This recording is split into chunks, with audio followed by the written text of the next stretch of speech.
हरे कृष्णा। आज हम भगवत गीता का रीड करेंगे। आप और हम साथ में पढ़ेंगे, वर्ड लाइन बाय लाइन पढ़ेंगे। सबसे पहले हम ये जानते हैं कि ये भगवत गीता आखिर है क्या। भगवत गीता का मतलब भगवान के द्वारा लिखा गया गीत। श्री मतलब हमारी श्रीमती राधा रानी के आशीर्वादों के द्वारा भगवान के द्वारा गाया गया गीत, जिसे हम भगवत गीता कहते हैं। इस पूरे भगवत गीता में 700 श्लोक हैं, जिसमें 574 श्लोक कृष्ण के द्वारा कहे गए, 84 श्लोक अर्जुन के द्वारा, 41 श्लोक संजय के द्वारा और 1 श्लोक धृतराष्ट्र के द्वारा। यही टोटल 700 श्लोकों की जो हमारी बुक है श्रीमद् भगवत गीता, इसी में हमारे सारे वेद, ऋग्वेद, सामवेद, अथर्ववेद, यजुर्वेद, उपनिषद और जितने भी सारे ग्रंथ हैं उन सब का निचोड़ केवल ये एक बुक है। अगर आपने इस बुक को समझ लिया ना, तो हरि को समझ लिया। तो हम सबसे पहले श्रीमद् भागवत गीता का स्टार्ट करते हैं, ज़्यादा समय नहीं लेते हुए। तो हम इसकी सबसे पहले इसकी क्या पढ़ेंगे? पृष्ठभूमि, क्योंकि किसी चीज़ को जानने से पहले उसकी पृष्ठभूमि जानना बहुत आवश्यक होता है। तो इसमें क्या कहा गया है देखते हैं। यद्यपि भगवद गीता का व्यापक प्रकाशन और पाठन होता रहा है, किंतु मूलतः यह संस्कृत महाकाव्य महाभारत की एक उपकथा के रूप में प्राप्त है। महाभारत में वर्तमान कलयुग तक की घटनाओं का भी विवरण है। मतलब महाभारत में वर्तमान से लेकर कलयुग तक की सभी घटनाओं का उल्लेख किया गया है, विवरण दिया गया है। इस युग के प्रारंभ में आज से लगभग 5000 वर्ष पूर्व भगवान श्री कृष्ण ने अपने मित्र और तथा भक्त अर्जुन को भगवत गीता का उपदेश दिया था। मतलब भगवत गीता आज से 5000 वर्ष पहले कही गई है। उनकी यह वार्ता तो मानव इतिहास में सबसे महान दार्शनिक और धार्मिक वार्ताओं में से एक है।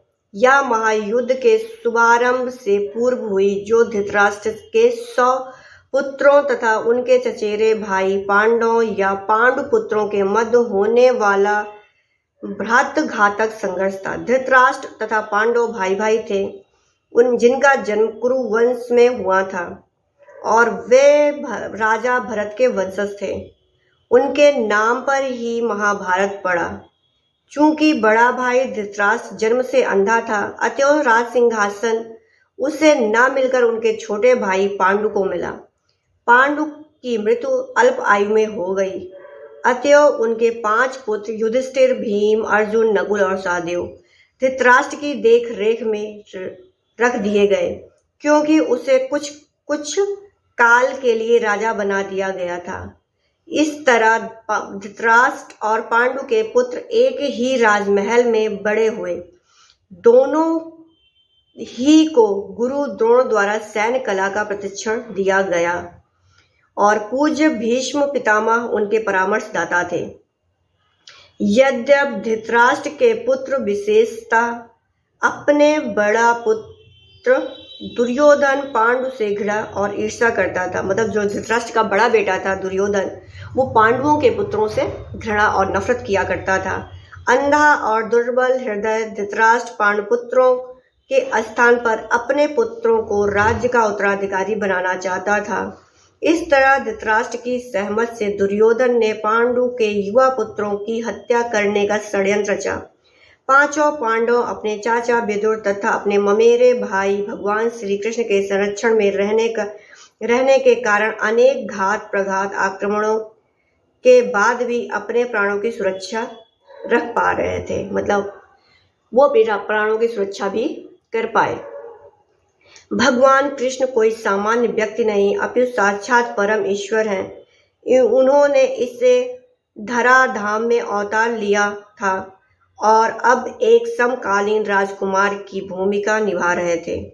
वे पांडु की पत्नी कुंती तथा पृथ्वा पांडवों की माता के भतीजे थे। इस तरह संबंधी के रूप में तथा धर्म के शाश्वत पालन होने के कारण वे धर्मपरायण पांडु पुत्रों के पक्ष लेते रहे और उनकी रक्षा करते रहे। किंतु अत्यंत चतुर दुर्योधन ने पांडवों को कूड़ क्रीड़ा के लिए ललकारा।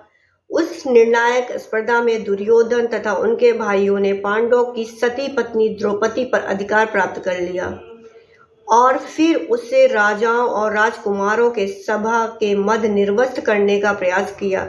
कृष्ण ने दिव्य हस्तक्षेप से उनकी रक्षा हो सकी। उस धुत क्रीड़ा में छल का प्रयोग के कारण पांडवों की हार हुई तथा उन्होंने अपने राज्य से वंचित होना पड़ा तथा 13 वर्ष तक वनवास के लिए जाना पड़ा।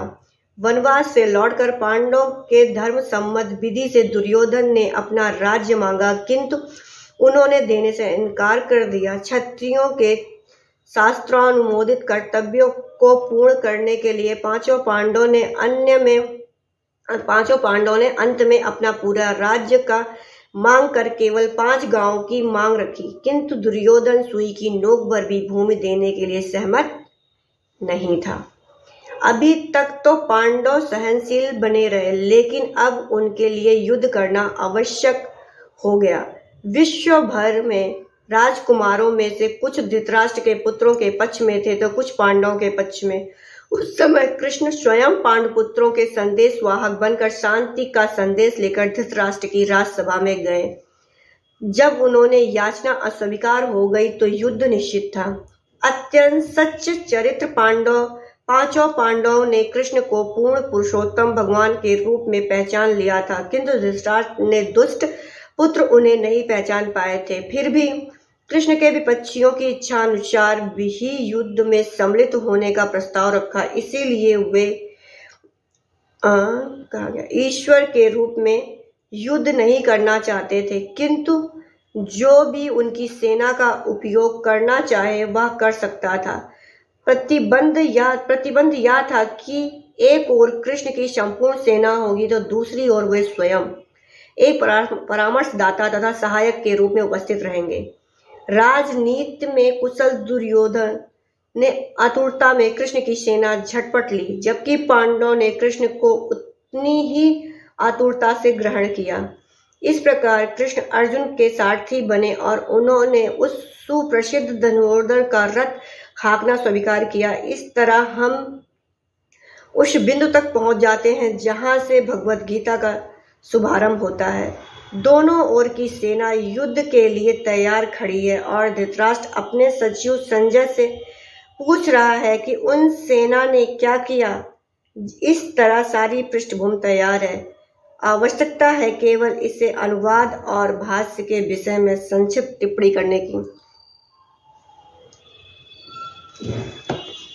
हरे कृष्णा।